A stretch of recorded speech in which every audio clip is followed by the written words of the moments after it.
Sarah Carter clutched her 5-year-old daughter Maya closer as rain began to fall on the unfamiliar street corner where they'd been standing for nearly an hour. Her hands trembled, not from the cold, but from the shocking reality that just 3 hours ago, she'd been thrown out of her own home by her late husband's family. The same people who had smiled at her wedding now treated her like a stranger.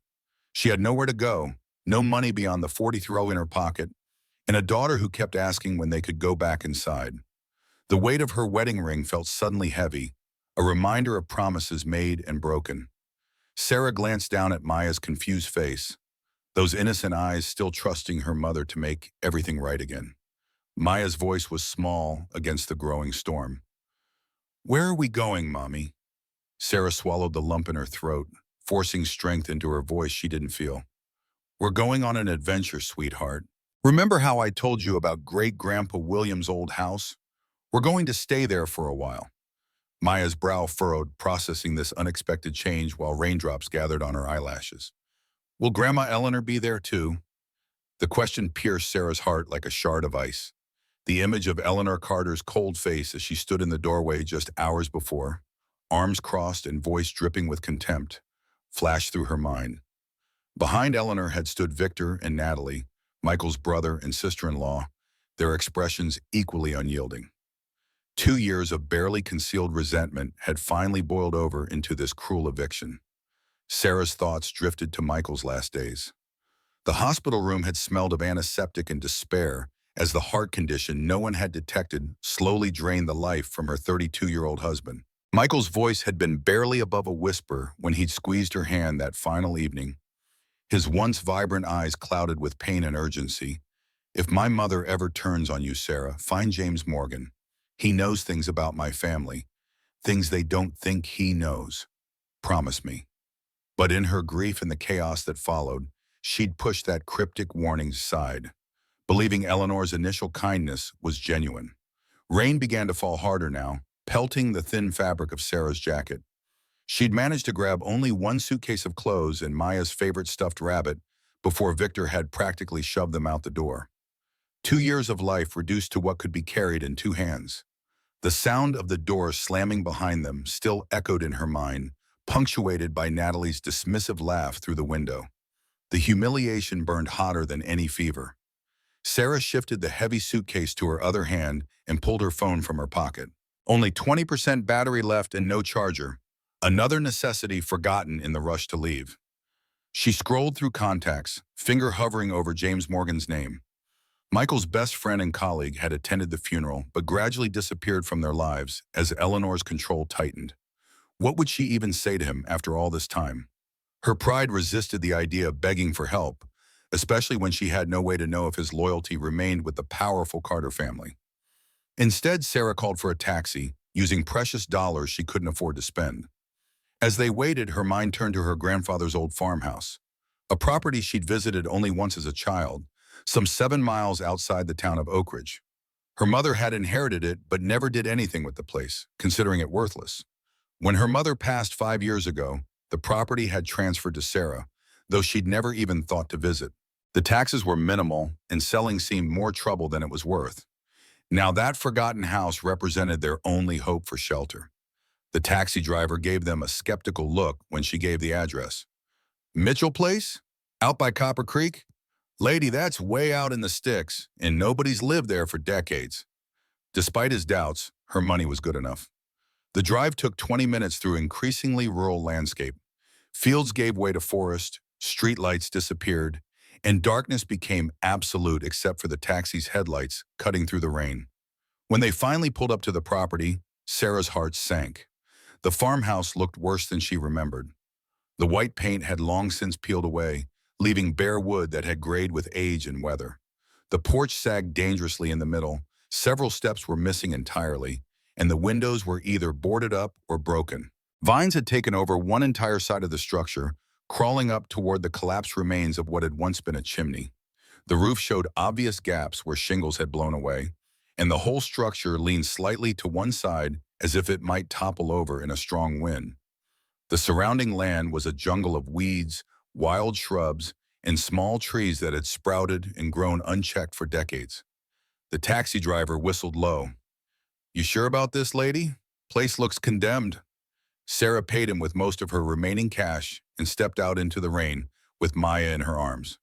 It's home, she said, though the word felt hollow. The taxi's taillights disappeared down the muddy road, leaving them alone in the darkness. The rain hammered against the metal roof of an old shed nearby, creating a percussion that would have been soothing under different circumstances. Maya whimpered against her shoulder, overwhelmed by the darkness and unfamiliar surroundings.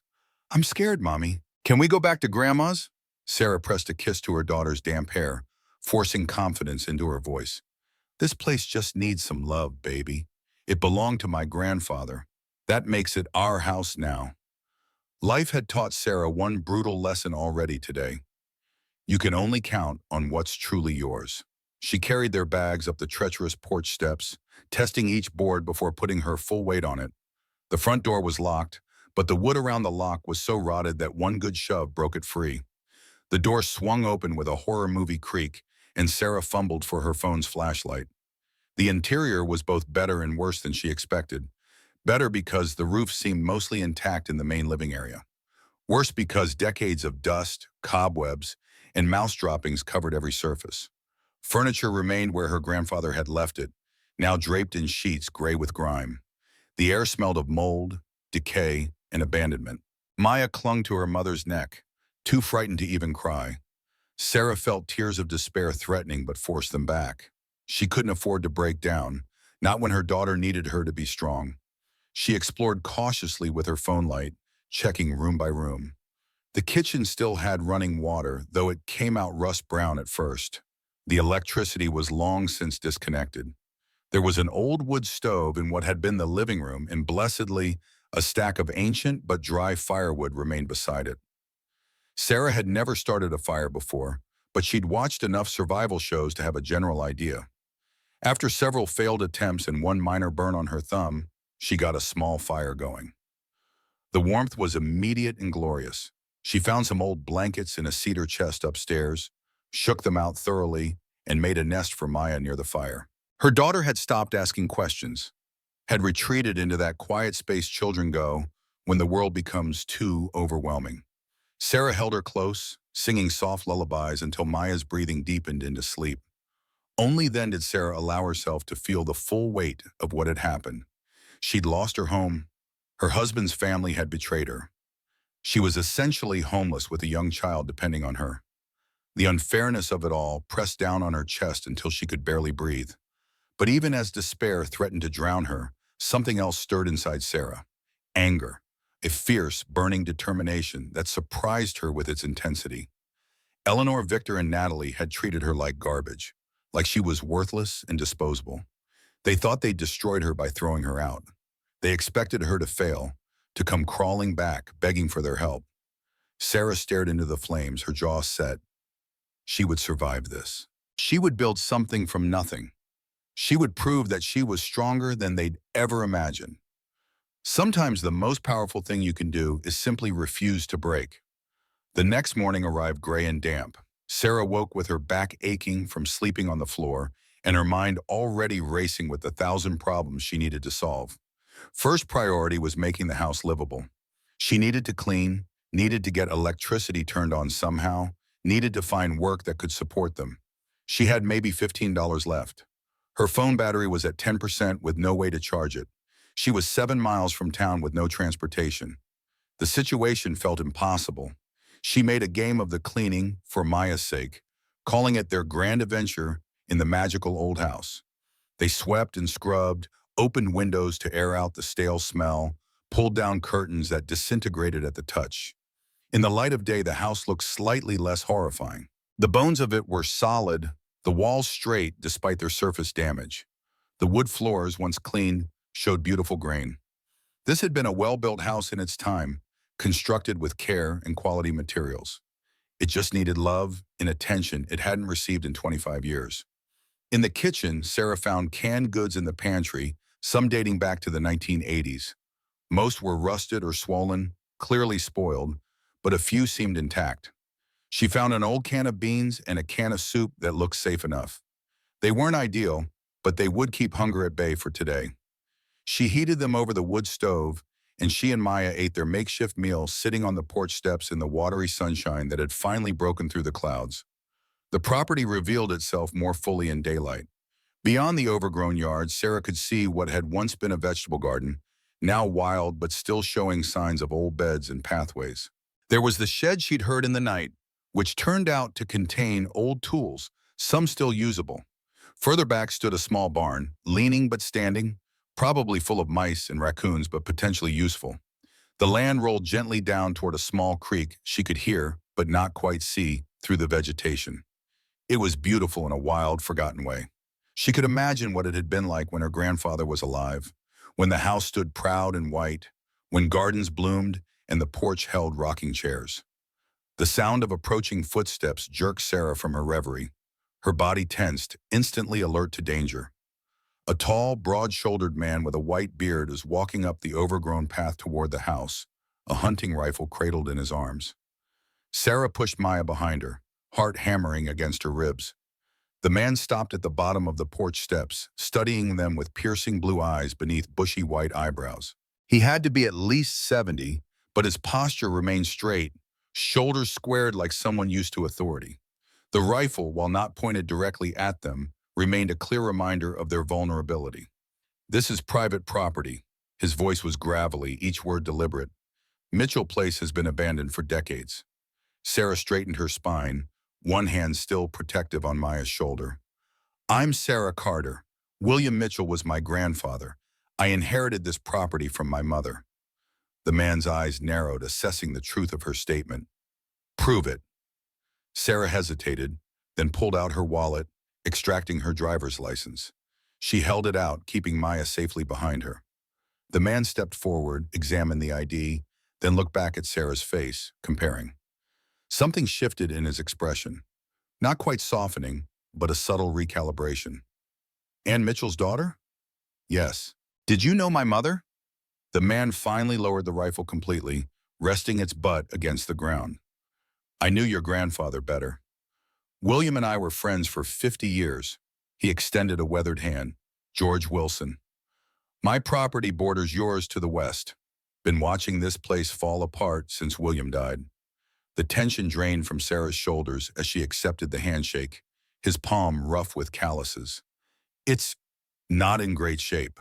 George snorted, a sound halfway between amusement and disgust. "That's putting it mildly. William would be spinning in his grave if he could see it. He kept this place immaculate." He glanced at Maya, who peered curiously around her mother's legs. His expression softened. "Your grandfather was the best man I ever knew. Quiet type, kept to himself mostly, but solid as they come. He'd have moved heaven and earth to help family." George shook his head slowly. "He'd be turning like a damn helicopter blade if he knew his granddaughter and great-granddaughter were living like this." Maya stepped forward tentatively. "Did you know my great-grandpa? Did he like cookies? I like cookies." The unexpected question broke the tension. The corner of George's mouth twitched upward. "He did, matter of fact. Oatmeal raisin. Made them himself." George studied the farmhouse, noting the smoke coming from the chimney. "You got the stove working. That's something. But this place isn't fit for a child." He sighed heavily, conflicted. "Look, I was a Marine for 22 years. Saw the worst people can do to each other. Came back here because William was the only person I knew who never asked about the war, just handed me a beer and talked about normal things. I owe him." He glanced at Maya again, then back at Sarah. "I've got extra supplies at my cabin. Food, blankets, some tools. I'll bring them by later." Before Sarah could respond, he turned and walked away, his stride purposeful despite his age. She watched him go, not entirely sure what had just happened. Had they just made an ally? The day suddenly felt slightly less overwhelming. George returned that afternoon as promised, his pickup truck loaded with supplies. He brought food, proper blankets, a battery-powered lantern, matches, and tools. More importantly, he brought knowledge. He showed Sarah the proper way to build and maintain a fire in the wood stove, identified which floor joists were sound and which to avoid, and pointed out the most urgent repairs needed before the next rainfall. "This roof over the east side won't hold through another storm," he explained, pointing upward. "Water's your biggest enemy in an old house. To Sarah's surprise, George didn't just deliver supplies and leave. He rolled up his sleeves and worked alongside her, his movements methodical and efficient. He showed her how to patch a hole in the roof with materials he'd brought, explaining each step. When Maya found a doll in one of the upstairs bedrooms, George paused in his work, a strange expression crossing his face. "That belonged to Anne," he said quietly. "Your mother." William kept it after they moved away. Never thought he'd see Anne again, but couldn't bear to throw away her things. Maya hugged the dusty doll to her chest, delighted with her treasure. George watched her with an unreadable expression, then turned back to Sarah. "William never talked much about why your grandmother left, taking Anne with her. Some kind of disagreement about the family business, I gathered. He was a private man." Over the next few days, a routine developed. George would appear in the morning, work with Sarah until midday, then return to his own cabin.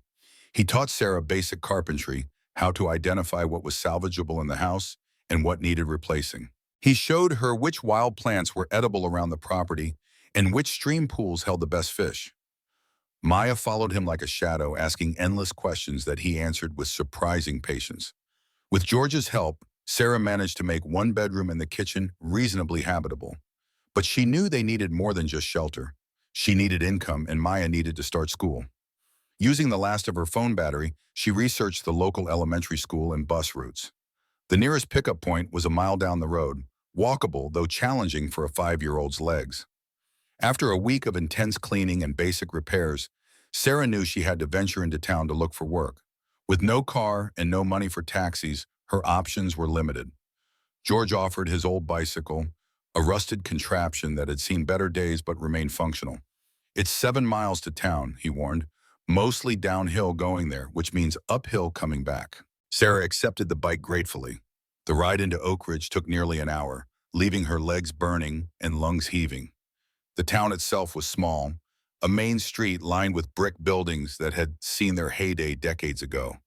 She walked from business to business, filling out applications with growing desperation.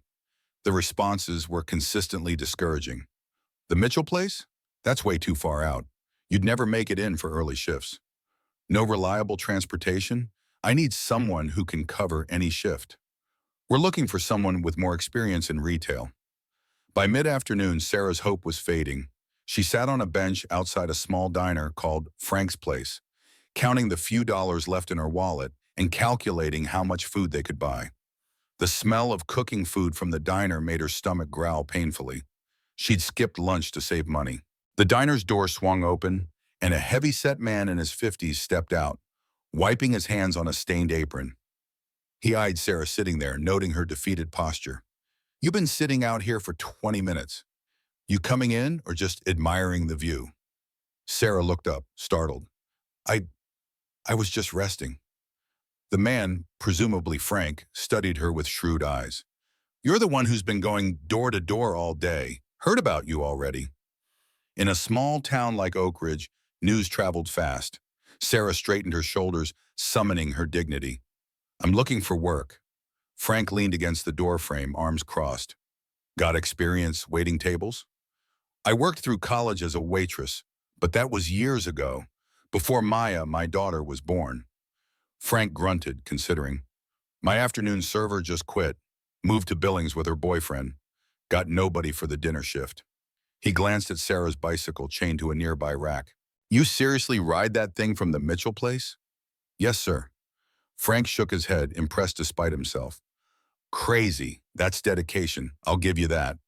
He seemed to come to a decision. "I'll give you a trial run, minimum wage plus tips. Start tonight 5 to 10. If you don't break everything and the regulars don't hate you, we'll talk about making it permanent." Sarah could hardly believe what she was hearing. "Tonight? But my daughter." Frank waved a hand dismissively. "Bring her.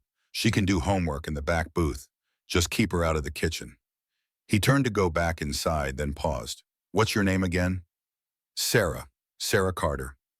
"Carter? Any relation to Henry Carter? Eleanor's husband?" Sarah's blood ran cold. Of course, in a town this size, everyone would know the wealthy Carter family.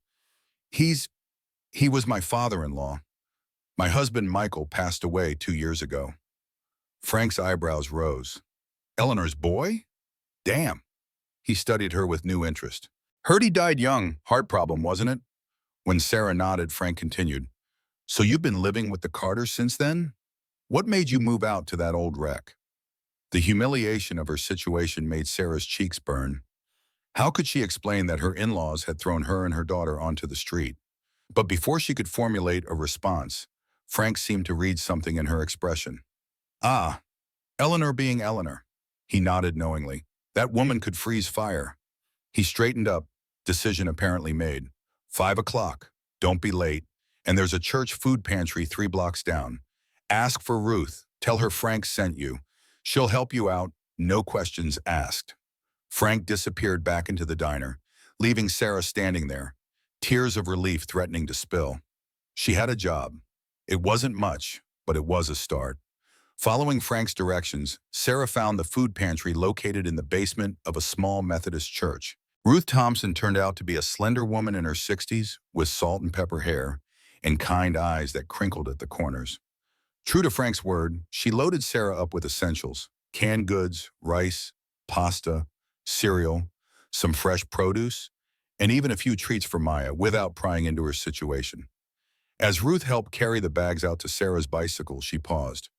Frank mentioned you're staying out at the Mitchell place? Sarah nodded, securing the bags to the bike's handlebars and rack. It was my grandfather's. It needs work, but it's ours. Ruth seemed to be weighing her words carefully. William Mitchell was well respected in this community, kept to himself but generous when it counted. The church roof was failing back in '82, and nobody had the money to fix it. William wrote a check, wouldn't even let us thank him publicly. She smiled at the memory. Some folks found him standoffish, but I always thought he just carried a sadness with him, like he was waiting for something that never came. She patted Sarah's hand. You come back next week if you need to. We're here Tuesdays and Fridays. The ride back to the farmhouse was grueling, uphill most of the way with the added weight of the food.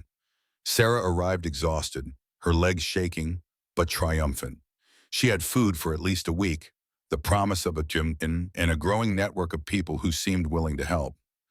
George, who had stayed with Maya while Sarah was in town, nodded approvingly at her haul. Ruth's good people, he confirmed. Frank, too, though he likes to pretend he's a hard ass. He helped her unload the supplies, organizing them efficiently in the kitchen. You got a plan for tonight?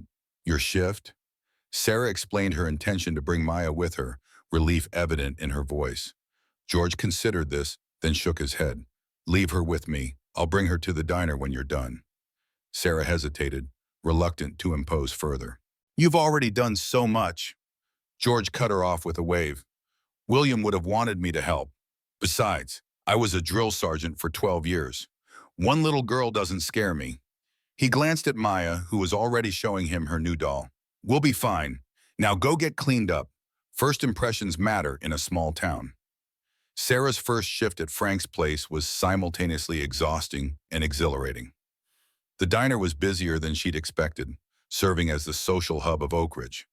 Frank ran a tight operation from the kitchen, efficient but fair. The regular customers were curious about the new waitress, and Sarah quickly realized that working here would mean becoming part of the town's information network. You're staying at old Mitchell's place? One elderly regular asked as she refilled his coffee. Brave woman, that house has been empty since I was in my 40s. Another customer, a middle-aged woman with carefully styled hair, studied Sarah with undisguised curiosity. Carter, did you say? Any relation to Eleanor and Henry Carter?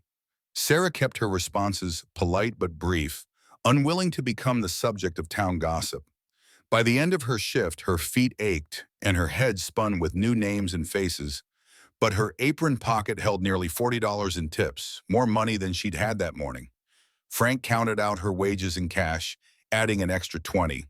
Advance, he explained gruffly when she questioned it, for a second-hand uniform. Can't have you serving in jeans. True to his word, George arrived with Maya at closing time. The 5-year-old was sleepy but excited to see where her mother worked, proudly showing Sarah a small wooden toy George had carved for her. A simple horse, sanded smooth and perfect for small hands. The next few days established a fragile routine. Sarah enrolled Maya in the local elementary school, arranged for her to take the bus that stopped a mile from their property, and secured 3 regular dinner shifts at the diner. The physical labor of rehabilitating the farmhouse, combined with the long bicycle commute and hours on her feet at the diner, left her exhausted beyond belief, but also filled with a growing sense of accomplishment. They were surviving. Not comfortably, not easily, but surviving nonetheless. What Sarah hadn't counted on was word of her situation reaching the Carters. 1 week after starting at Frank's, she looked up from refilling a coffee pot to see Victor Carter sitting at the counter, his expensive suit and carefully styled hair standing out among the diner's regular working-class clientele. Her hands trembled, nearly spilling the hot coffee. Victor watched her with cold amusement, clearly enjoying her discomfort. When she had no choice but to serve his section, he smiled up at her with false warmth. "Sarah, what a surprise finding you here. Mother was under the impression you'd moved back to Texas." Sarah maintained her composure with effort. "I never said that." Victor shrugged, examining the menu with exaggerated care. "A misunderstanding, then, though disappearing without a word after everything we did for you and Maya. Some might call that ungrateful." The hypocrisy was breathtaking. Sarah's voice remained steady through sheer force of will. "I didn't disappear. I was asked to leave, specifically told to get out with whatever I could carry." Such dramatics. Victor waved her words away as if they were nothing. "Mother can be direct when she's upset, but surely you understand she was just speaking in the heat of the moment. She expected you to stay with friends for a few days, cool off, then come to your senses." His eyes narrowed. "Instead, you've apparently set up housekeeping in some dilapidated property and taken a job waiting tables. How resourceful. Mother wonders how you managed to land on your feet so quickly, almost as if you had funds set aside." He leaned forward, voice dropping. "Was Michael keeping secrets, Sarah? Bank accounts you never mentioned during the estate settlement?" The insinuation hit like a physical blow. Not only were they unapologetic for throwing her out, they were now accusing her of hiding money from them. Sarah's grip tightened on the coffee pot, momentarily tempted to pour its scalding contents into Victor's lap. "Michael left me nothing but funeral expenses and medical bills," she replied evenly. "The house I'm living in belonged to my grandfather. Now, if you're not ordering, there are paying customers waiting." Victor's pleasant mask slipped, revealing the contempt beneath. "You always were beneath Michael. Our mother saw it from the beginning. He could have married someone from a suitable family, someone who understood our position in this community. Instead, he brought home a scholarship charity case with no connections, no proper background." Frank appeared from the kitchen, his hulking presence suddenly behind the counter. "Problem here, Sarah?" His tone was casual, but his eyes fixed on Victor held nothing friendly. Victor glanced between them, then stood smoothly, dropping a 20 on the counter. "No problem at all. Just checking on a family matter." "Keep the change, Sarah. Looks like you need it." As Victor left, Frank picked up the 20 and handed it to Sarah. "Carter family. Think they own this town because they've been here 4 generations and have their name on the library wing." He studied Sarah with new understanding. "Didn't realize you were connected to them. No wonder you're hiding out at the Mitchell place." Sarah tried to hand back the money. "I don't want anything from them." Frank closed her fingers around the bill. "Then consider it your first good tip. You earned it just by not dumping coffee in that smug face." He patted her shoulder awkwardly. "Rich folks like the Carters, they talk a big game about family values until those values cost them something." That evening, Sarah returned to the farmhouse tense and worried. Victor's appearance meant Eleanor knew where she was, which could only lead to more trouble.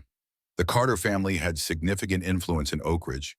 Would they try to undermine her fragile new start? Pressure Frank to fire her? Spread rumors about her? George listened to her concerns while repairing a broken window frame. "The Carters have money, but they're not as powerful as they think. This town was built by working folks who remember their own. Eleanor can't touch you on your own property. As for the rest, let them try." Gives folks a chance to show where they stand. As if to confirm her fears, the next day brought another unwelcome visitor. Sarah was replacing rotten boards on the porch when a black SUV pulled up the rutted driveway. A man in his mid-40s stepped out, his crisp button-down and khakis too formal for the rural setting. He surveyed the property with a professional eye, then approached, a leather portfolio tucked under one arm. "Mrs. Carter, I'm Raymond Blackwell. I was hoping we could talk."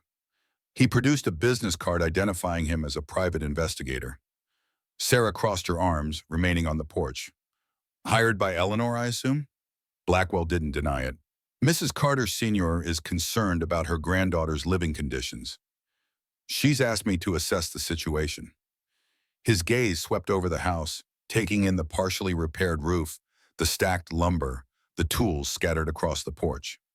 "This property doesn't appear to meet basic safety standards for a child." "My daughter is well cared for," Sarah replied, fighting to keep her voice level. "This house has stood for over a century. A few weeks of repairs will make it perfectly safe. Nevertheless, I'll need to document the conditions." Blackwell reached into his pocket, producing a small camera. "For my report." "Get off my property." Sarah's voice was low but firm. "You have no legal right to be here or to photograph my home. If Eleanor has concerns, she can file for formal custody evaluation through the courts." Blackwell's professional demeanor never faltered. "That may well be the next step, Mrs. Carter. Your mother-in-law is prepared to argue that these living conditions constitute neglect. The courts tend to favor stable, financially secure households when determining a child's best interests."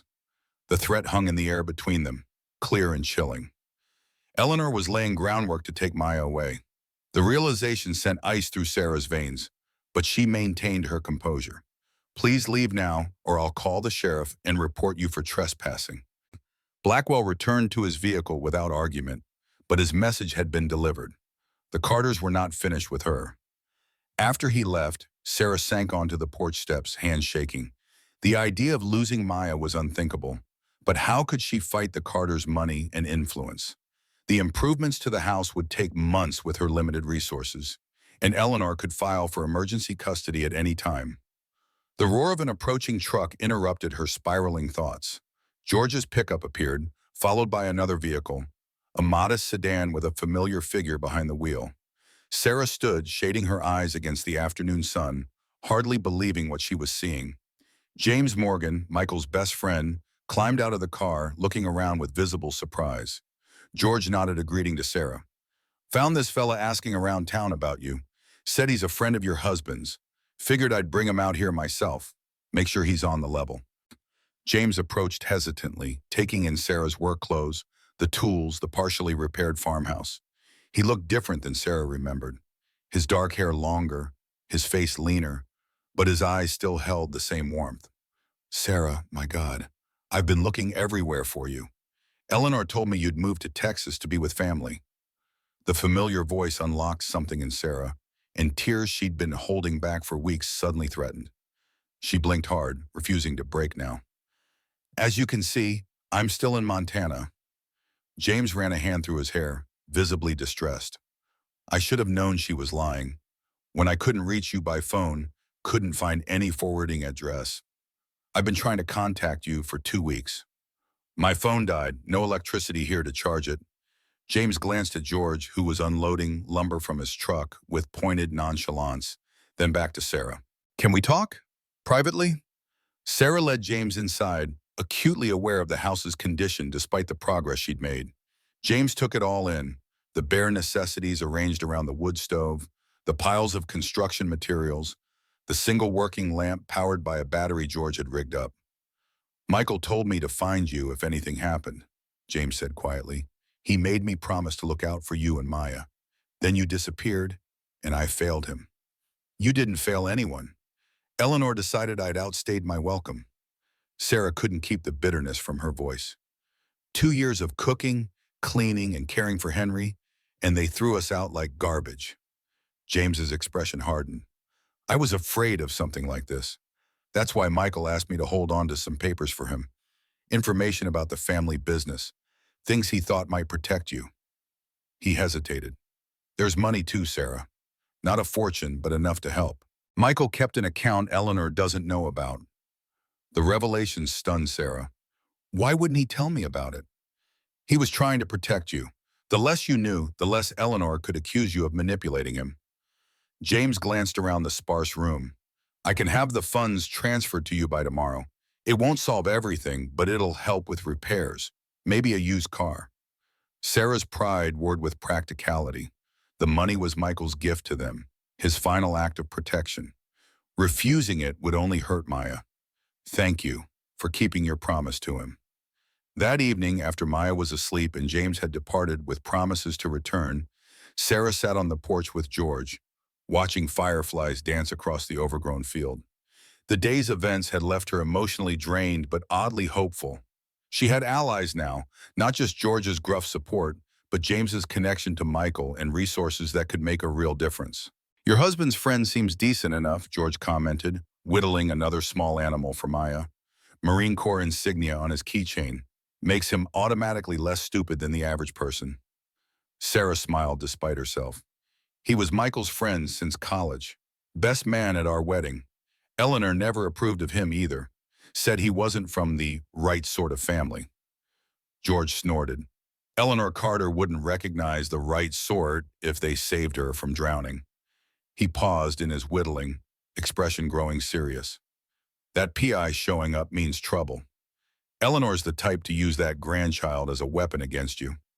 I know. Sarah wrapped her arms around herself, the night air suddenly chilling. I can't lose Maya. She's all I have left. You've got more than you think. George resumed his carving, the knife moving with precision. This land, for starters, 20 acres, good water. House with solid bones. Skills you're learning. People in your corner now. He looked up at the stars, his voice softening. William used to say the only true wealth is what can't be taken from you. Knowledge, character, will to keep going when everything goes sideways. He turned the finished carving in his hand. A perfect little fox. Eleanor thinks power comes from money and names. Real power comes from refusing to stay down when they knock you flat. The next day, Sarah was cleaning the kitchen windows when Maya came running in from the yard, excitement lighting her features. Mom, look what I found! In her small hands was an old black and white photograph, edges curled with age and exposure to elements. Sarah wiped her hands on her jeans and examined the photo. It showed four men standing proudly before what appeared to be a mine entrance. A crudely painted sign read RMMC 1947. One of the men, younger but unmistakable, was William Mitchell, her grandfather. He stood straight-backed and serious beside three other men in work clothes, all sporting the confident looks of people embarking on a significant venture. Maya pointed to William. Is that my great-grandpa?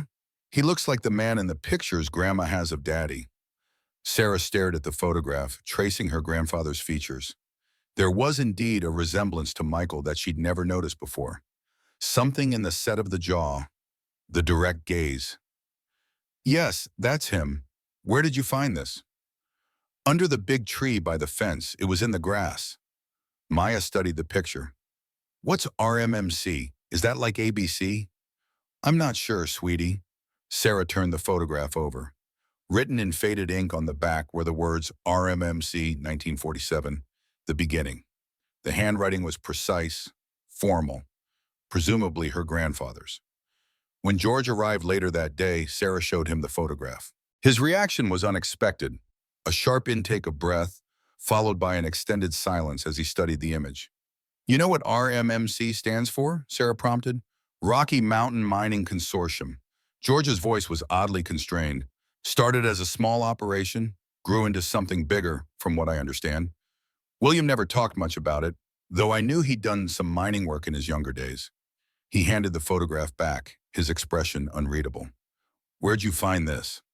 Sarah explained Maya's discovery. George nodded slowly. Probably blew out of the house years ago during a storm. Lucky it survived the elements at all. He changed the subject abruptly, turning to the roof repairs they'd been working on, but Sarah caught him glancing at the photograph several times throughout the day, a troubled look in his eyes. That night, a series of heavy thunderstorms rolled through the area. The rain hammered the roof with such force that Sarah feared the whole structure might collapse. Thunder boomed so loud it rattled the windows, and lightning turned night into brief, violent day. She and Maya huddled together in the living room, the wood stove burning bright against the chill, while wind howled around the eaves like something alive and angry.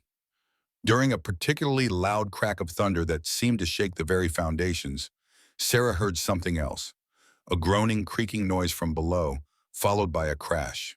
Maya whimpered, clutching her mother tighter. What was that? Is the house falling down? Sarah stroked her daughter's hair reassuringly. No, sweetheart. Old houses just talk during storms. But I should check to make sure everything's okay. She tucked the blanket around Maya. Stay right here by the fire. I'll be back in a minute. Grabbing her flashlight, Sarah approached the basement door with trepidation.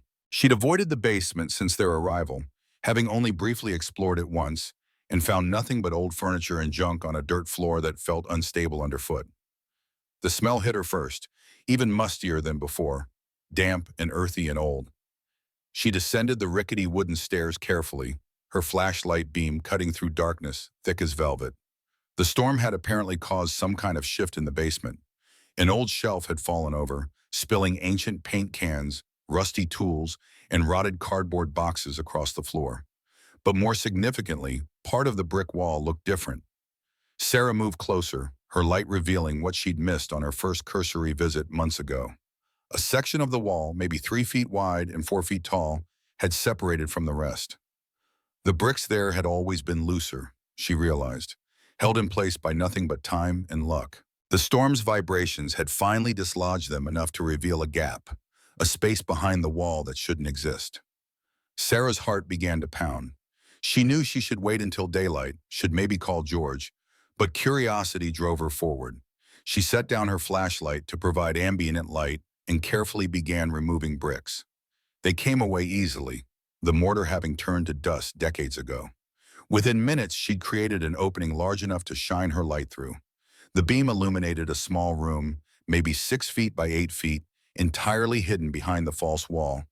And in that room sat an old safe, the kind you'd see in a Western movie, probably 3 feet tall and 2 feet wide, covered in dust so thick it looked like gray fur.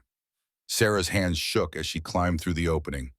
The hidden room smelled different from the rest of the basement, drier somehow, sealed off from the moisture that plagued the rest of the space. The safe was beautiful despite its coating of dust, made of dark steel with brass fittings and an ornate handle. She tried turning the handle, expecting it to be locked, but to her shock, it rotated smoothly. The safe wasn't locked. Her grandfather had left it open, or perhaps had never locked it, trusting the hidden room itself to provide security. She pulled the heavy door open, and her flashlight beam revealed contents that made no sense to her exhausted, storm-addled brain. Stacks of paper yellowed with age, small leather pouches that clinked when she touched them.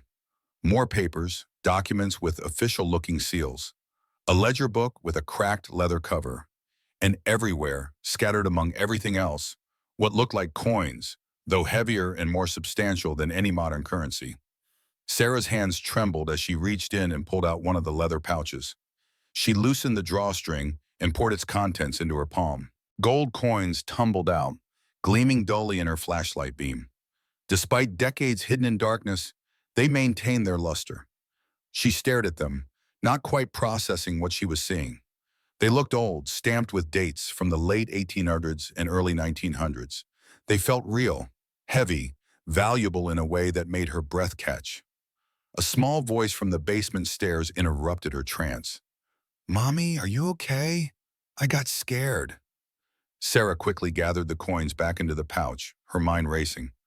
"I'm fine, Maya. Stay on the stairs. The floor isn't safe." But Maya had already spotted the opening in the wall, her eyes wide with excitement in the flashlight's glow. "You found a secret room? Like in my storybooks?" Before Sarah could stop her, Maya had carefully picked her way across the basement, peering into the hidden space with wonder. "Is that a treasure chest? Did Great-Grandpa hide treasure?" Sarah put an arm around her daughter, her own amazement mirrored in Maya's face. "I'm not sure what it is yet, sweetheart, but I think your great-grandfather left us something important." As they stared together at the open safe, rain pounding on the roof above and thunder rattling the windows, Sarah felt a curious sense of her grandfather's presence, as if he had known somehow that one day they would need exactly what he had hidden away. The timing felt too perfect to be mere coincidence. In her darkest hour, When she had lost everything and faced the threat of losing Maya too, William Mitchell had reached across time to offer help.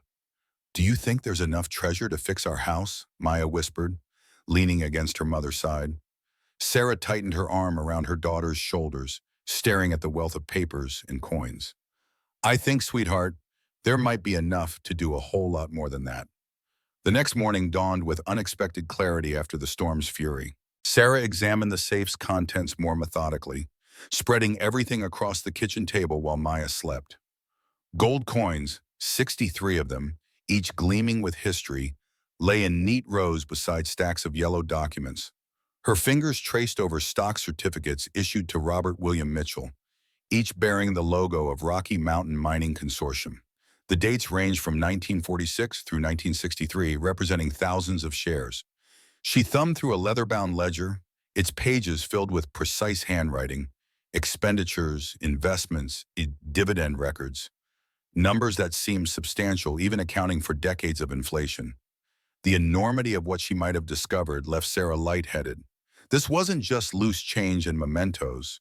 This looked like serious wealth carefully hidden away. But why? And was any of it still valuable or merely historical curiosity? She needed someone who could make sense of these documents, someone with legal expertise she could trust. James arrived mid-morning, his sedan loaded with supplies, a solar-powered charger, groceries, a laptop for Sarah. His expression shifted from pleasant to stunned as she laid out the safe's contents. He lifted one of the gold coins, testing its weight. "This is the real deal. Just the gold value alone would be significant." He examined a stock certificate, whistling softly. "Rocky Mountain Mining Consortium. I've heard of them. They're still operating, one of the largest private mining operations in the Northwest." Michael mentioned them occasionally when discussing regional businesses. Sarah pushed the ledger toward him. "My grandfather documented everything. Regular dividend payments, reinvestments. He built significant holdings, then just hid it all away. I don't understand why." James closed the ledger, his face serious. "You need specialized legal help, someone who understands corporate law, securities, inheritance, not just any lawyer." He pulled out his phone. "I know someone who might refer us to the right person." By afternoon, Sarah had secured an appointment with Rebecca Patel, the attorney who had handled Michael's modest estate. Rebecca's office sat above a coffee shop in downtown Oak Ridge, small but meticulously organized.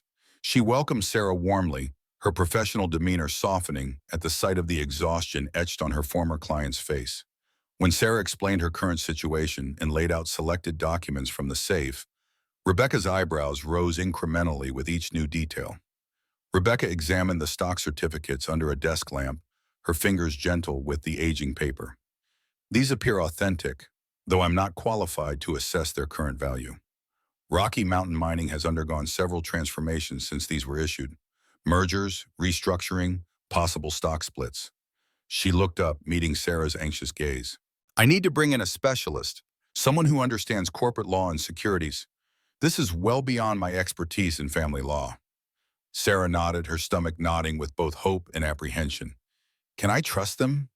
My in-laws are powerful in this area." Rebecca's expression hardened slightly. "I've heard about your situation from Frank. The legal community here is small." She reached for her phone. "I know someone in Helena who's completely independent from local influence. Thomas Lewin specializes in corporate law with expertise in mining industries. He's not cheap, but—" She gestured at the documents. "If these are what they appear to be, his fee won't be an issue." 2 days later, Sarah sat across from Thomas Lewin in his expansive Helena office, walls lined with law books and industry awards. At 60, Lewin carried himself with the quiet confidence of someone accustomed to navigating complex legal waters. He reviewed the documents Sarah had brought, occasionally making notes or consulting reference materials on his computer. The silence stretched uncomfortably before Lewin finally looked up. "Mrs. Carter, these certificates represent original founding shares in what has become one of the most successful private mining operations in the western United States. Your grandfather appears to have been one of 4 initial partners who established RMMC in 1946. He steepled his fingers. The company has never gone public, which complicates valuation, but simplifies ownership tracking. If these shares were never sold or transferred, and your grandfather's ledger suggests they weren't, they could represent a significant ownership stake in a very valuable enterprise. Sarah leaned forward, heart racing. How significant? I won't speculate on exact figures until I've conducted proper due diligence. These shares would have been subject to various conversions and adjustments over the decades as the company evolved. Lewin's expression remained professionally neutral. I'll need to contact the company's current leadership, verify the chain of ownership, and establish your standing as the legitimate heir. This will take time. Sarah returned to the farmhouse that evening with mixed emotions, hope tempered by the uncertainty of what lay ahead. The legal process could take months, with no guarantee of the outcome. Meanwhile, the threats to her fragile new life remained immediate and real. George noticed her distraction as they repaired a sagging section of porch. That lawyer give you good news or bad? Sarah wiped sweat from her brow, considering her answer carefully. Potentially good, but complicated. It could take time to sort out. She had decided not to share details of her discovery with anyone beyond James and her attorneys. The fewer people who knew, the less risk of word reaching the Carters. George nodded, apparently satisfied with her vague response. Life's always complicated. Simples for fools and daydreamers. He hammered a nail with more force than necessary. Saw that investigator parked down by the county road again yesterday, taking pictures with a telephoto lens. Told him I'd give him something worth photographing if he didn't move along. Sarah's stomach tightened. Eleanor was escalating her surveillance, gathering evidence for a potential custody challenge. The thought of losing Maya propelled Sarah through exhaustion each day, driving her to continue improvements on the house, to maintain perfect attendance at Maya's school functions despite the logistical challenges, to create stability from chaos. That night, after Maya was asleep, Sarah studied the photo of her grandfather and his mining partners more carefully. The four men stood proudly before the mine entrance, their expressions reflecting the optimism of post-war America. She wondered about their relationship, what had driven William Mitchell to eventually hide his wealth instead of enjoying it. The other men in the photo were strangers to her, their names unknown. She flipped the photo over again, studying the faded inscription. Something about that handwriting seemed familiar. She retrieved the ledger from its hiding place, comparing the handwriting to the photo's inscription. The styles matched perfectly, precise, slightly formal, with distinctive R's and T's. This was definitely her grandfather's handwriting. But as she flipped through the ledger again, she noticed something odd. The entry stopped abruptly in 1963, though dividend notations in the margins continued through 1978. What had happened in 1963 to change his record-keeping habits? James arrived the next morning, excitement evident in his hurried movements. He carried a folder thick with printed materials and a determined gleam in his eye. I've been researching Rocky Mountain Mining Consortium, pulled every public record, news article, and industry report I could find. It's fascinating, Sarah. He spread the materials across the kitchen table. RMMC started as a small operation with four partners investing in what most considered worthless claims in the Ruby Mountains.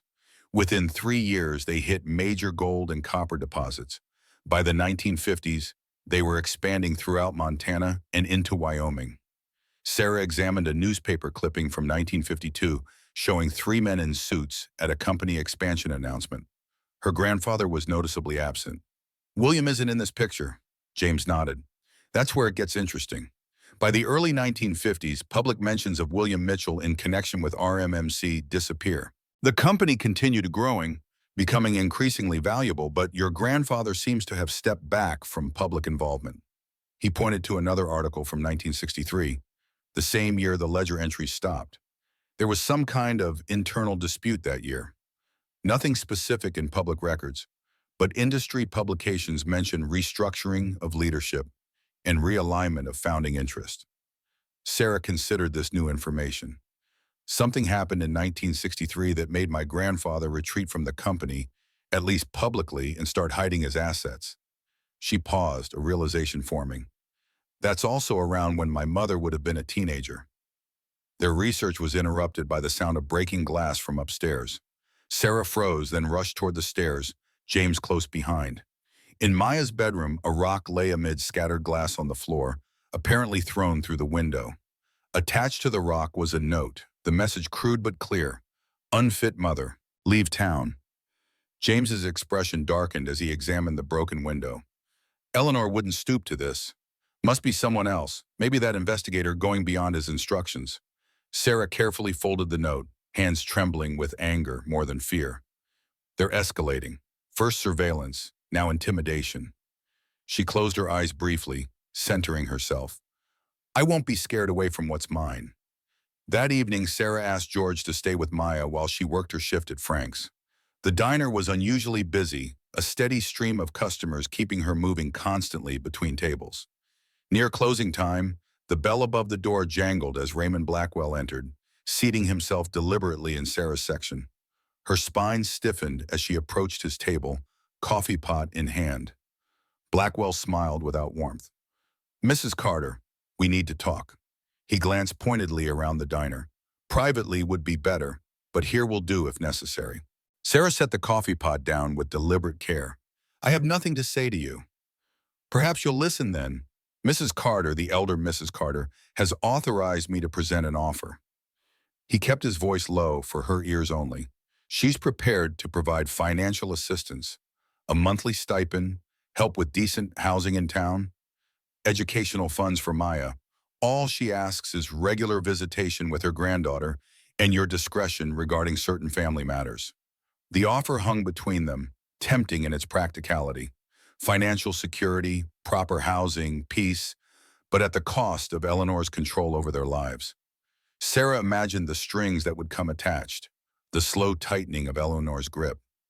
And if I refuse, Blackwell's expression remained neutral.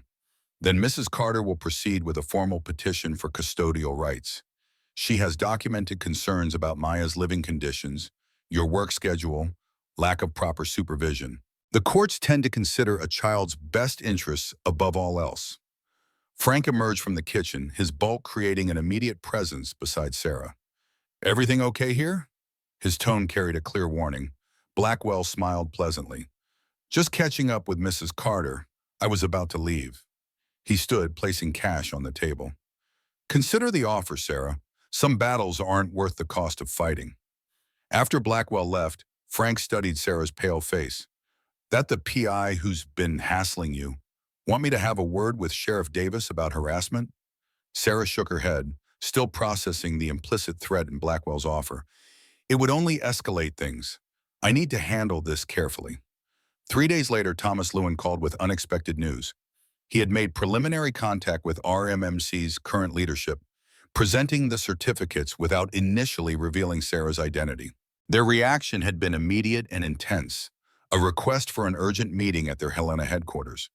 The following Monday, Sarah found herself walking beside Lewin through the imposing glass doors of RMMC's corporate headquarters. The modern building stood in stark contrast to the humble beginnings depicted in her grandfather's photograph.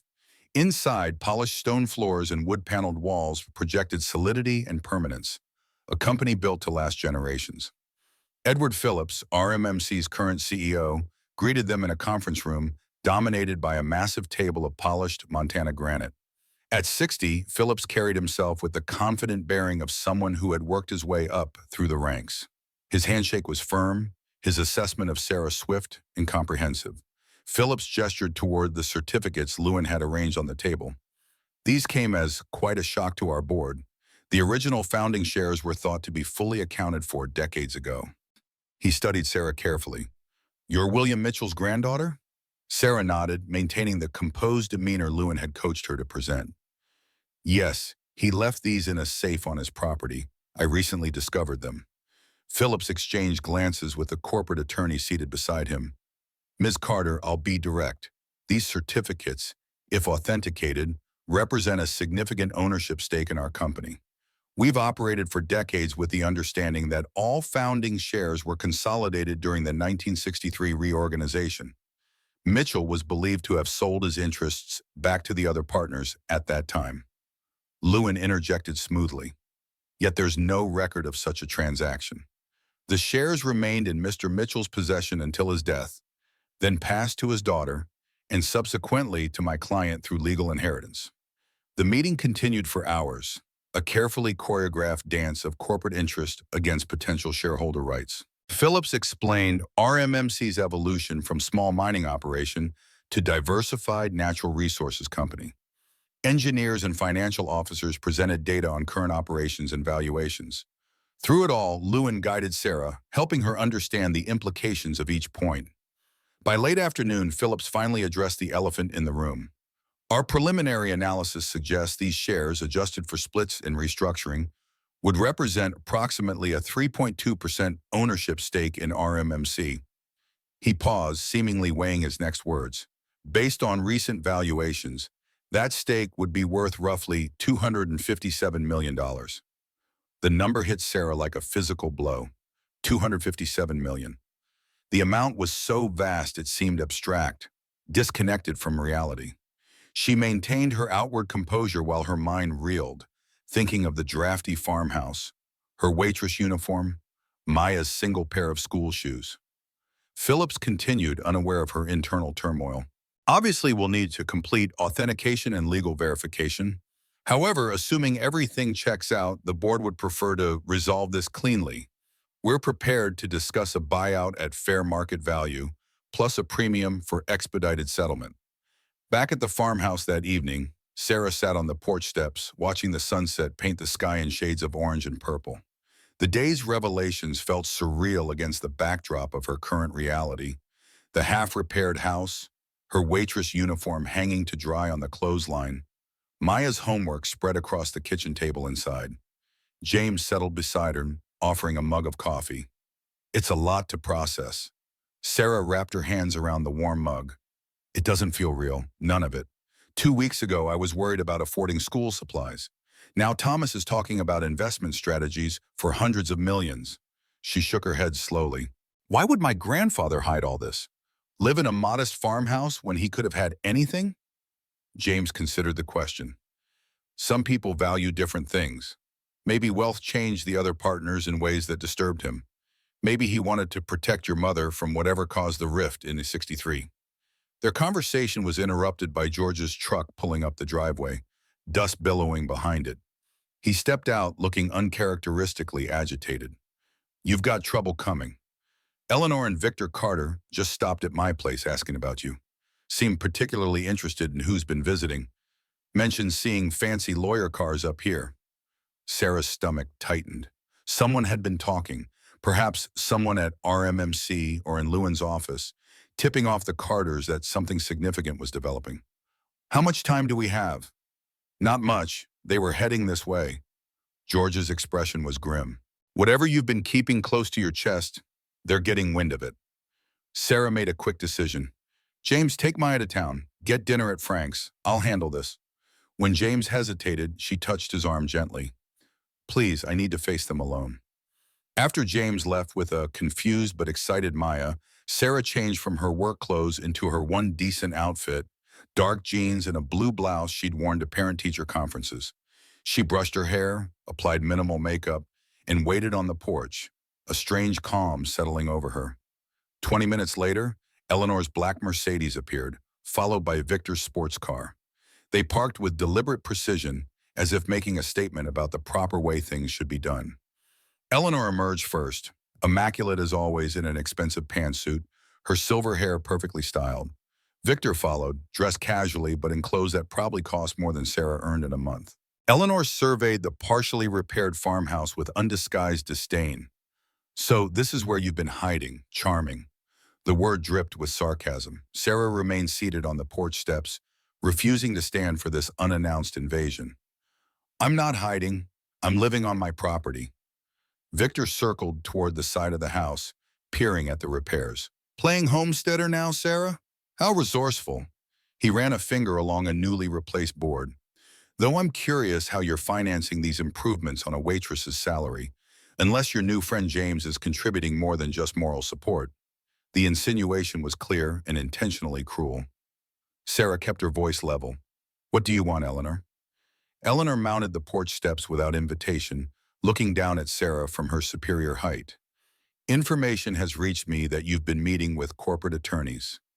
visiting mining company headquarters, stirring up matters that don't concern you. Her eyes narrowed. Whatever scheme you're hatching, whatever claim you think you have to Carter family resources, I suggest you reconsider immediately. Sarah stood slowly, meeting Eleanor's gaze directly. My meetings with attorneys are my business. They have nothing to do with the Carter family. Eleanor's perfectly maintained facade cracked slightly, genuine confusion flashing across her features. Then what? You threw me out, Eleanor. You told me I'd taken advantage of your generosity long enough. Sarah's voice remained calm, though her heart pounded against her ribs. You made it abundantly clear that I was no longer welcome in your home or your family. So I came to the only place I had left, my grandfather's house. What happens here, what I discover here, what legal matters I pursue, none of that concerns you anymore. Victor stepped onto the porch, his expression darkening. Maya is a Carter. Anything affecting her future concerns us. If you found some way to profit from this situation, Maya is entitled to her share, for her future. The hypocrisy was breathtaking. Sarah looked between them, these people who had cast her out without a second thought, who had threatened to take her child, who now sensed advantage and appeared with outstretched hands. Maya has been provided for. That's all you need to know. Eleanor's expression hardened. We're not leaving until we get answers. Whatever you've found, whatever you're hiding, you'll leave now. George's voice cut through the confrontation as he stepped around the corner of the house, shotgun cradled casually in his arms. Though not pointed directly at the Carters, the weapon's presence altered the power dynamic instantly. This is private property. You weren't invited. Eleanor's face flushed with indignation. How dare you threaten us? Do you know who we are? George remained impassive. I know exactly who you are. Question is, do you know who I am? George Wilson served with William Mitchell in Korea before he started that mining company of his. Watched him build something from nothing while keeping his integrity intact. Can't say the same for some folks. He nodded toward their vehicles. Time for you to go. Victor stepped toward George, hand outstretched, placatingly. Now, let's be reasonable. Reasonable was 2 years ago when your mother welcomed Sarah into your home after Michael died. Reasonable was supporting your brother's wife and child. Reasonable went out the window when you put them on the street with nothing. George's grip on the shotgun shifted slightly. I'm not feeling particularly reasonable today. The standoff lasted several tense seconds before Eleanor finally relented, her voice cold with promise. This isn't over, Sarah. Not by a long shot. She turned with dignity intact, Victor following reluctantly behind her. As their cars disappeared down the driveway, Sarah released a breath she hadn't realized she was holding. You didn't have to do that. George leaned the shotgun against the porch railing. Didn't have to, wanted to. He studied Sarah with newfound curiosity. Mining company, huh? Something to do with what you found in that basement during the storm? Sarah hesitated, then nodded. There was no point hiding it from George now. William left something valuable, very valuable. Thomas Lewin thinks it's worth over $200 million. George absorbed this without visible shock, merely nodding as if confirming a long-held suspicion. Figured it might be something like that. William always lived simply, but he had resources when needed. Helped half the families in this county during hard times, always anonymously. He gazed across the property, eyes distant with memory. Never understood why he hid his success, why he pulled away from that company after 63. Must have had his reasons. Later that night, Sarah returned to the hidden room in the basement, searching for additional clues about her grandfather. The confrontation with Eleanor had shaken her more than she wanted to admit, bringing home the reality of what lay ahead. Beyond the safe, the room contained several old crates and a small desk with drawers. She'd examined these briefly before, but now methodically emptied each one, searching for anything that might explain William's choices. In the bottom drawer of the desk, beneath a false panel she discovered by accident, Sarah found a leather-bound journal. Unlike the ledger with its financial notations, this contained personal writings, thoughts, reflections, occasional sketches. William's private world, hidden away like his wealth. The journal entries began in 1946, chronicling the formation of RMMC with enthusiasm and hope. William wrote of his partners, Harrison Reed, Thomas Blackwood, and James Sullivan, describing their complementary skills and shared vision. The early years were filled with the challenges and triumphs of building something from nothing, the excitement of each new discovery, the careful reinvestment of profits. But as Sarah continued reading, the tone gradually changed. Entries from the mid-1950s showed growing concern about the company's direction. William described disagreements over expansion strategies, labor practices, environmental considerations. More troublingly, he noted suspicions about financial irregularities, funds diverted, partnerships with questionable entities, corners cut on safety. The most revealing entry came from June 1963, written in a hand that trembled with emotion. Confronted Harrison today with evidence of the Anaconda deal.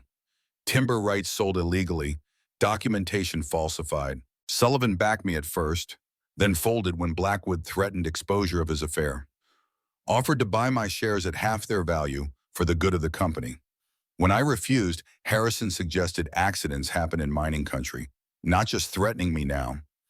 Anne and our little girl mentioned specifically, cannot risk their safety, will appear to withdraw while maintaining my ownership secretly, moving assets where they cannot be found, will not surrender what we built honestly, but must protect my family first. Sarah closed the journal, pieces falling into place. Her grandfather had discovered corruption within RMMC, stood against it, and been threatened, not just himself but his wife and daughter. Rather than sell under duress, he had created the illusion of withdrawal while secretly maintaining his ownership. The hidden room, the concealed safe, the quiet life in plain sight, all designed to protect his family while preserving their rightful inheritance. She wondered if her mother had known any of this. Anne had left the farmhouse as a young woman, rarely speaking of her father in the years before her death. Had there been a rift beyond the company dispute? Or had William kept his secrets even from his daughter, believing isolation was the safest protection? The next morning, Thomas Lewin called with significant news. RMMC's board has made a formal offer. They're willing to purchase your shares for $260 million, slightly above market value, in exchange for a clean, expedited transaction. His voice remained professionally neutral, though Sarah could detect underlying excitement. I've reviewed the terms. They're quite favorable, designed to avoid complications and ensure confidentiality. Sarah sat at the kitchen table watching Maya draw pictures by the window. What about the journal I found? The evidence of historical wrongdoing? Lewin's hesitation was brief but noticeable. That's complicated. The events described occurred over 60 years ago. The principals involved are likely deceased. Current management has no connection to those actions. He cleared his throat. From a strictly legal perspective, pursuing those historical issues would be challenging and might jeopardize the current offer. Sarah understood the subtext. Take the money, leave the past buried, build a new future without dredging up old wrongs that couldn't be righted. How soon can this be completed? With your authorization, we could close within 30 days. There will be significant tax considerations, of course, but even after those, you're looking at transformative wealth. That evening, Sarah sat on the porch with James and George, watching fireflies emerge as dusk settled over the property.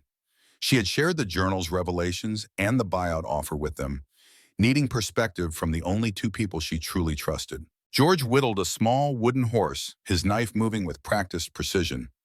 William would want you to take the money. That's why he hid it all away, for future generations, for you and Maya. James nodded agreement. The company today isn't the same entity that threatened your grandfather. Different leadership, different era. The offer is fair, more than fair. Sarah watched Maya chasing fireflies across the yard, her laughter carrying in the evening air. The decision felt momentous, not just about money, but about history, justice, family legacy. I'll accept their offer, but first I want to understand everything about what happened back then. I want the complete truth, even if it never becomes public. As darkness fell completely, Maya returned to the porch, hands cupped gently around a captured firefly. Its glow pulsed between her fingers, illuminating her delighted face. Look, Mom, I caught one. Sarah smiled, watching the intermittent light reveal her daughter's wonder. It's beautiful, but we should let it go now. Some things aren't meant to be kept hidden away forever. Maya opened her hands and they watched the firefly rise, its light blinking steadily as it rejoined the constellation of its kind dancing above the field. Sarah felt a weight lifting, a decision crystallizing. William had hidden his wealth to protect his family in dangerous times. Now she would bring it into the light, not for revenge against those long gone, but to build the future he had sacrificed to preserve. The money arrived on a Tuesday in April, transforming abstract numbers discussed in corporate boardrooms into tangible reality. Sarah stared at her laptop screen, the banking portal displaying a balance so enormous it seemed like a glitch. $247 million after initial taxes, a sum that would have seemed fantastical just months ago when she'd counted spare change for gas money. The transfer was complete. The lawyers had executed the final documents. RMMC had purchased her shares at the agreed premium, and William Mitchell's long-hidden legacy had finally emerged from the shadows. Maya peered over her shoulder, eyes widening at the string of numbers. Is that our money now? All of it? Sarah closed the laptop gently, turning to face her daughter. Yes, sweetheart. Your great-grandfather left it for us. The weight of responsibility pressed against her chest, momentarily making it difficult to breathe. This wealth could transform their lives, secure Maya's future through generations. But money of this magnitude came with complications she was only beginning to understand. James arrived that afternoon, joining Sarah at the kitchen table where financial advisors had left stacks of documents requiring her attention. Trust formations, investment strategies, tax planning. His calm presence anchored her amid the swirling possibilities that threatened to overwhelm. You look shell-shocked, he observed, pouring coffee into the chipped mugs they'd been using for months. Sarah pushed away a prospectus on international real estate. It doesn't feel real. Yesterday I was worried about fixing the roof before the next storm. Today I could buy an island. She rubbed her temples, fighting an unexpected headache. The advisors have all these strategies for wealth preservation. Trusts, diversified portfolios, tax shelters. It's like learning a new language. James examined a document detailing education trust options. Take it slow. Make no major decisions for a month. The money isn't going anywhere. He set the paper down, meeting her eyes directly. What do you want, Sarah? Not what the advisors suggest, not what anyone expects. What matters most to you? The question cut through the noise of possibilities to the core of what she'd been struggling to articulate. Sarah moved to the window, gazing across the property William had maintained with such care. Spring was bringing new growth to the neglected land.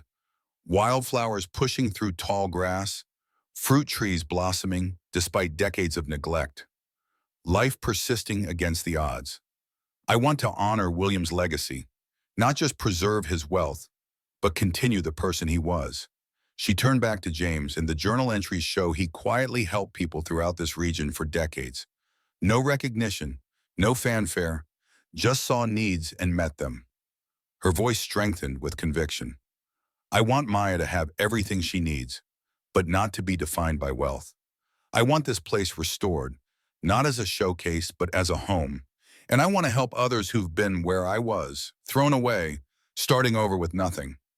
The initial weeks passed in a blur of financial meetings, legal consultations, and carefully considered decisions. Sarah established a foundation in Michael's name, focused on supporting single parents facing sudden adversity.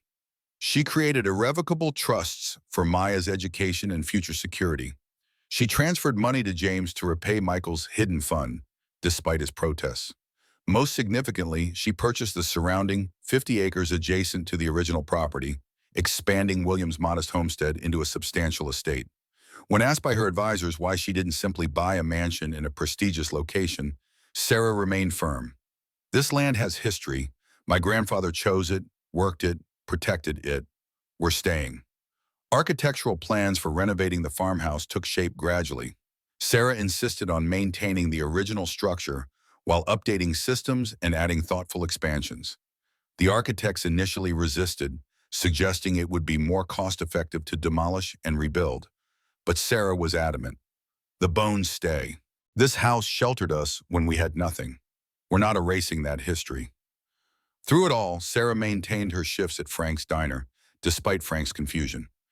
You realize you don't need to serve meatloaf to truckers anymore, right? He'd asked after learning of her changed circumstances. Sarah had continued wiping down tables, her movements no different than before. I made a commitment. I'll work through the summer until you find a replacement. The routine anchored her amid the whirlwind of transformation, keeping her connected to the community that had accepted her when she'd had nothing to offer but willingness to work. 1 month after the money arrived, Sarah received an unexpected visitor. Blackwell's black SUV pulled up the driveway, now properly graveled, but still modest compared to the wealth it led to.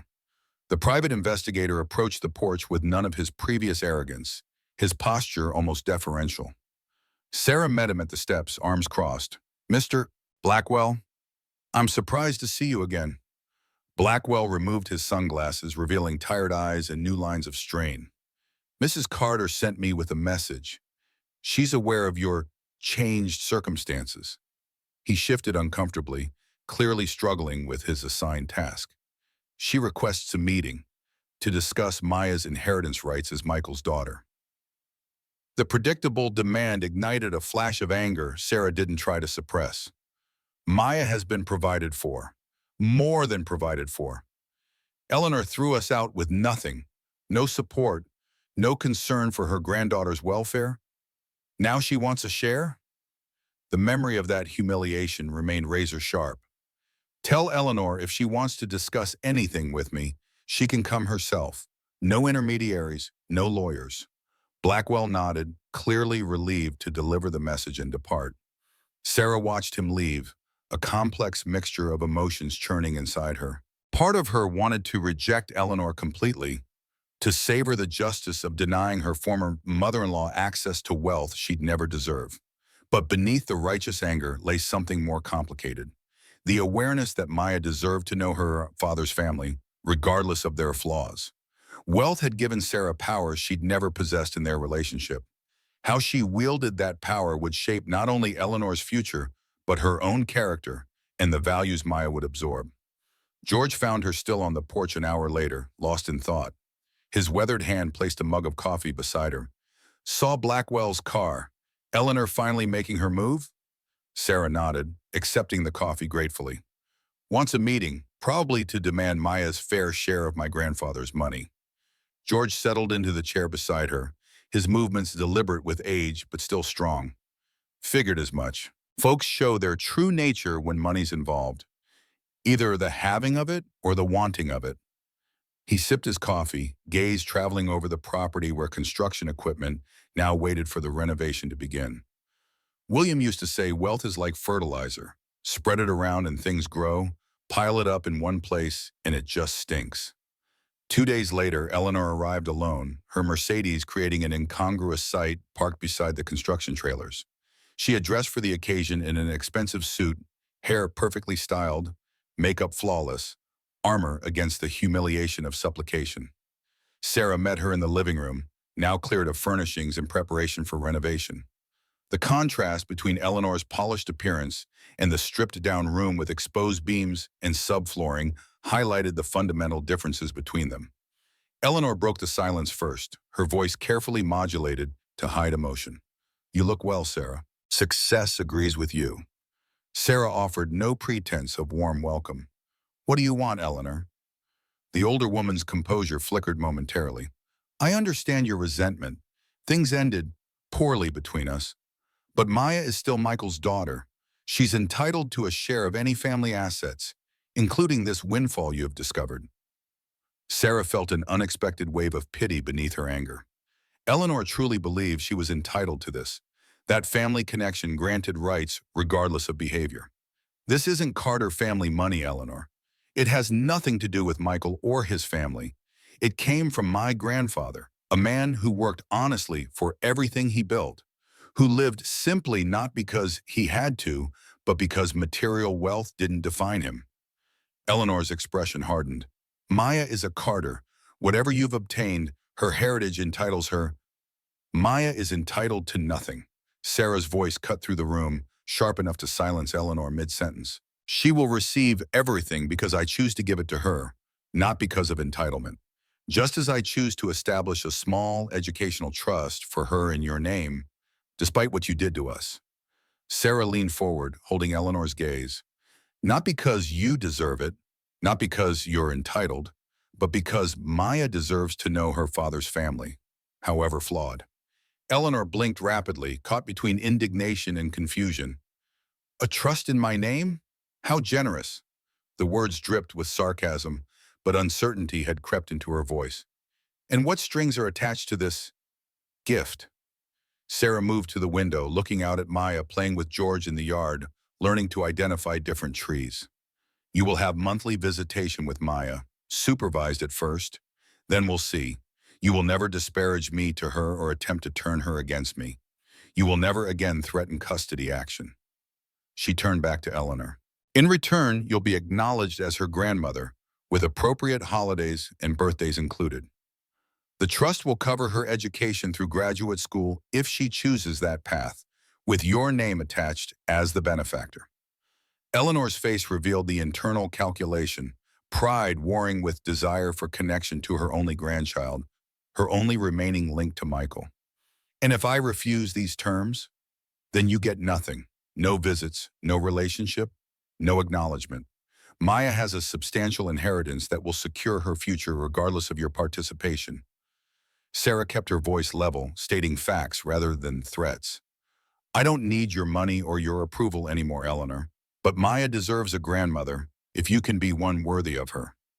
The terms were ultimately accepted, though not with grace. Eleanor left with her dignity intact, but her power permanently altered. As her car disappeared down the driveway, Sarah felt no triumph, only relief that another difficult milestone had been navigated. The conversation had reaffirmed her own priorities. Ensuring Maya's well-being would always come before settling scores, no matter how justified. Summer brought transformation to the property. Construction crews worked steadily, stripping the farmhouse to its sturdy bones before rebuilding with care and quality materials. The exterior maintained its classic American farmhouse aesthetic, while the interior was thoughtfully modernized.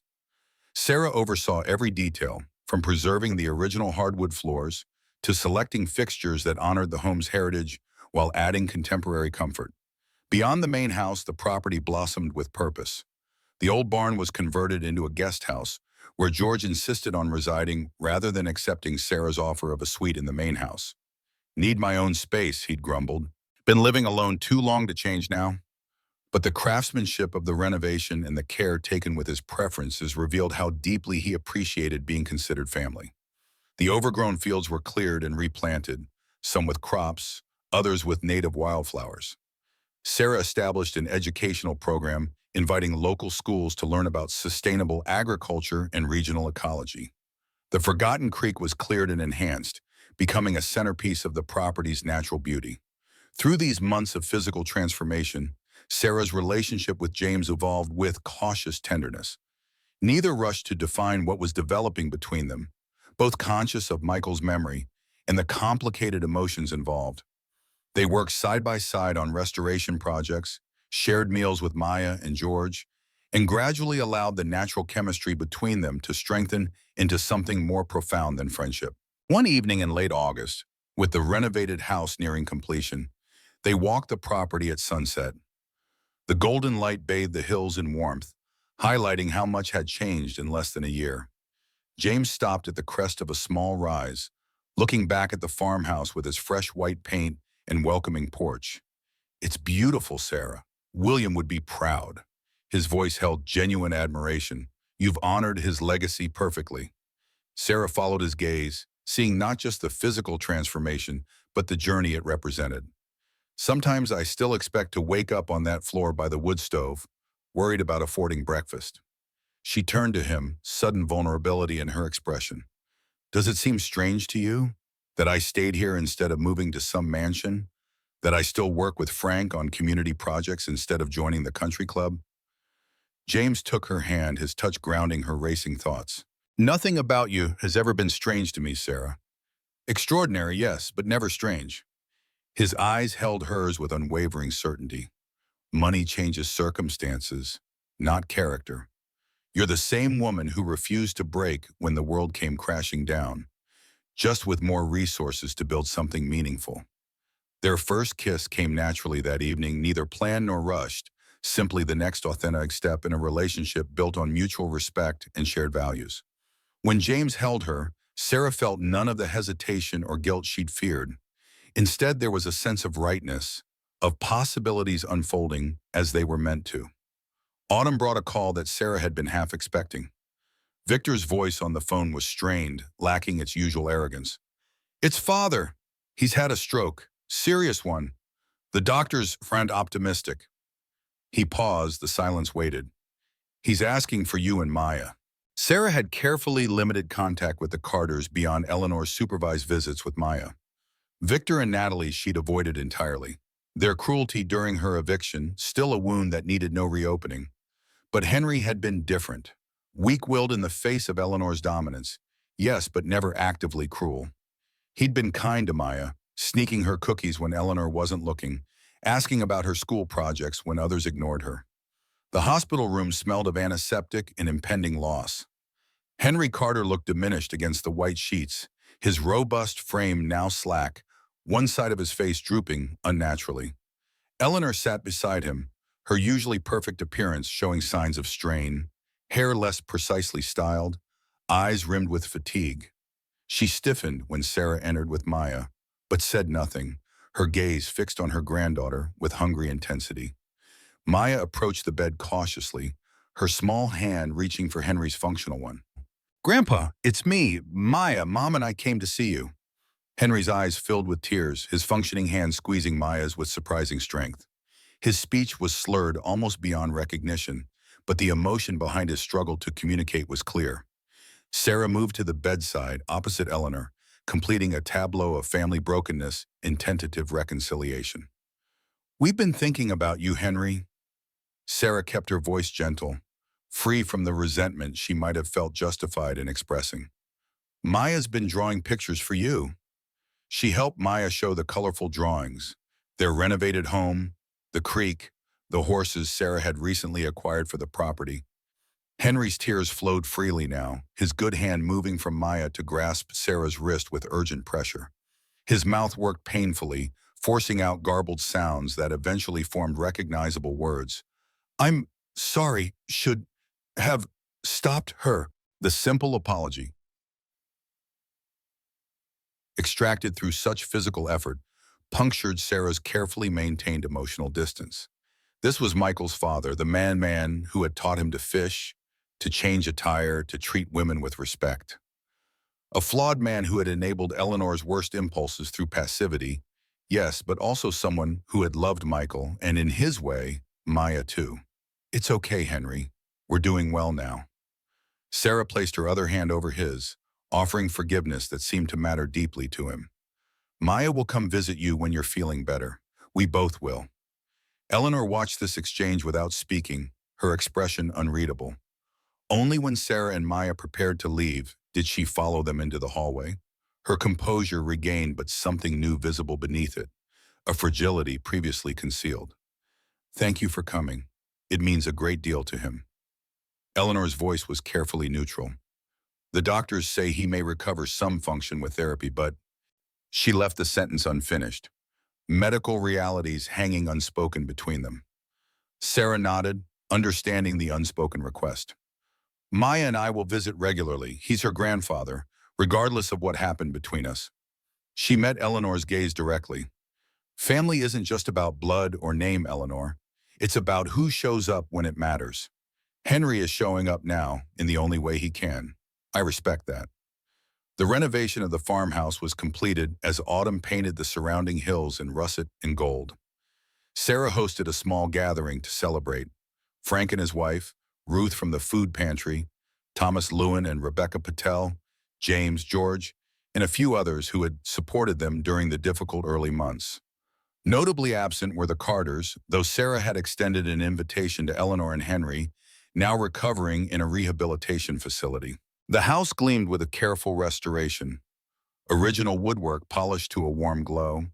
Modern amenities integrated thoughtfully. William's few remaining possessions displayed with honor.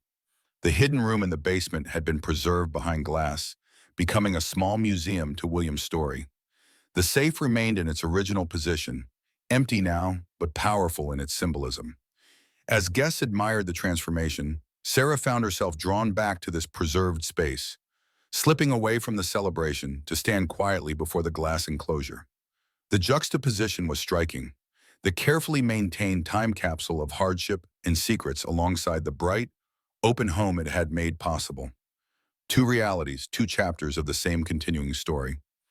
James found her there, his footsteps quiet on the new stairs. Hiding from your own party? Sarah smiled without turning, just visiting the beginning to appreciate the now. She placed her hand against the glass. Sometimes I wonder if he meant for us to find it so dramatically. Storm revealing the hidden door like something from a novel. Other times I think he simply trusted that whoever needed it would find it at the right moment. James moved beside her, his shoulder gently touching hers. Does it matter? The effect is the same. She considered this, the philosophical question unexpectedly profound. I suppose not. Intention or coincidence, the outcome gave Maya and me a future we wouldn't have had otherwise. She turned to face him. But I want you to know something. Even without the money, we would have made it. Differently, harder, but we would have survived. James's expression softened with understanding. I never doubted that for a second. The money didn't save you, Sarah. You saved yourself long before you found that safe. All it did was give you choices you deserve to have. The foundation work expanded through that first year, gaining national attention for its innovative approach to supporting single parents in crisis. Rather than simply providing financial assistance, the Michael Carter Foundation created comprehensive support networks, housing assistance paired with education opportunities, childcare solutions alongside career development. Sarah hired professionals to manage daily operations, but remained deeply involved in shaping its mission and methods. The farmhouse became a gathering place for community events, educational programs, and foundation activities.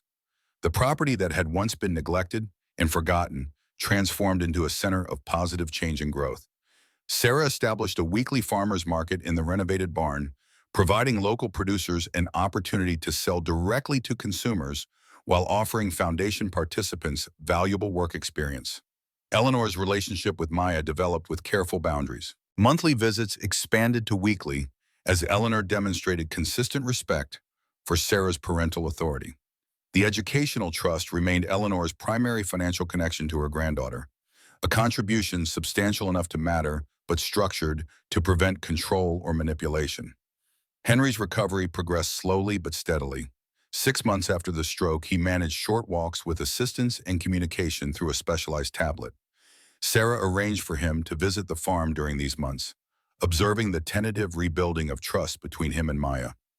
During one such visit, as Henry sat watching Maya demonstrate her new riding skills on a gentle mare, he laboriously typed a message on his tablet.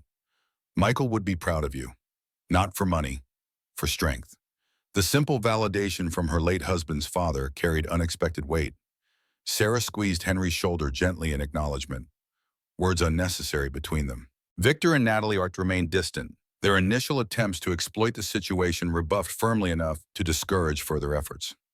Occasionally, they appeared at Eleanor's larger family gatherings, maintaining polite facades that fooled no one.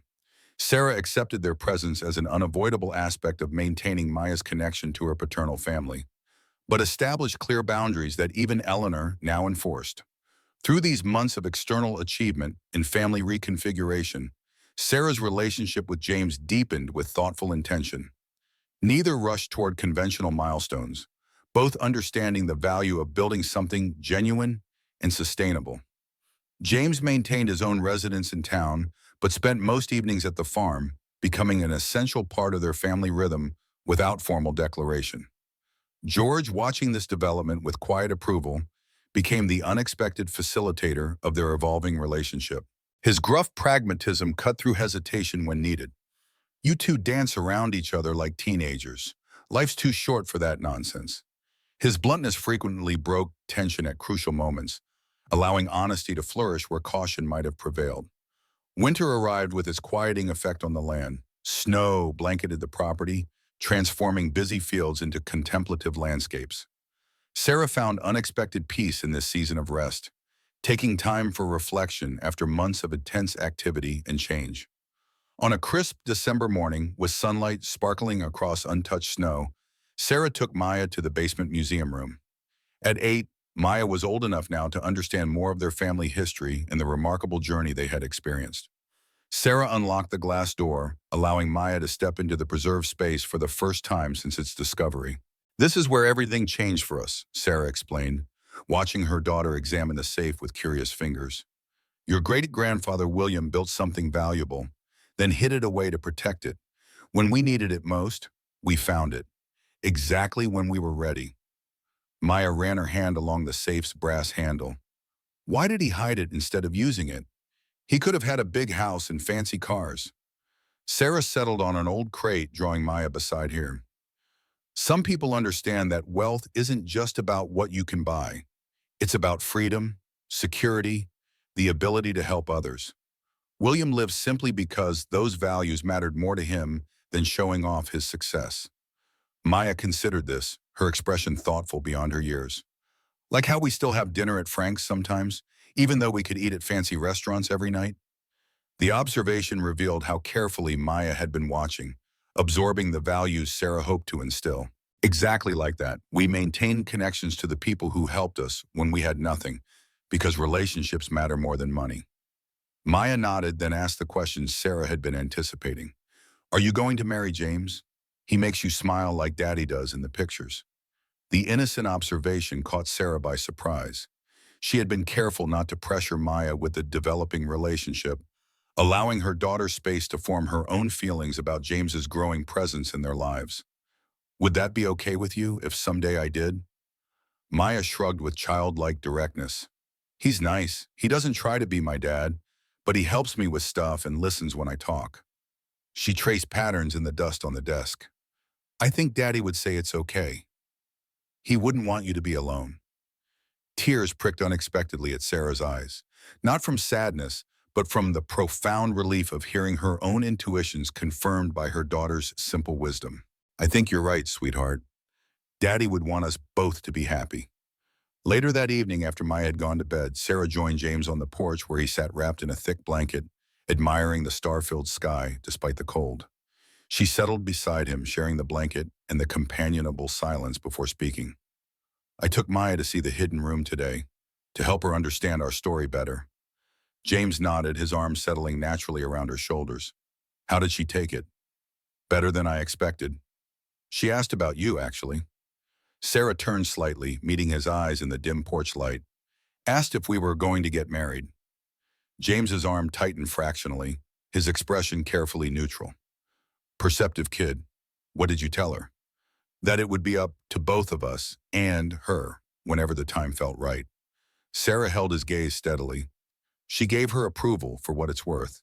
The moment stretched between them, weighted with possibility and unspoken emotion.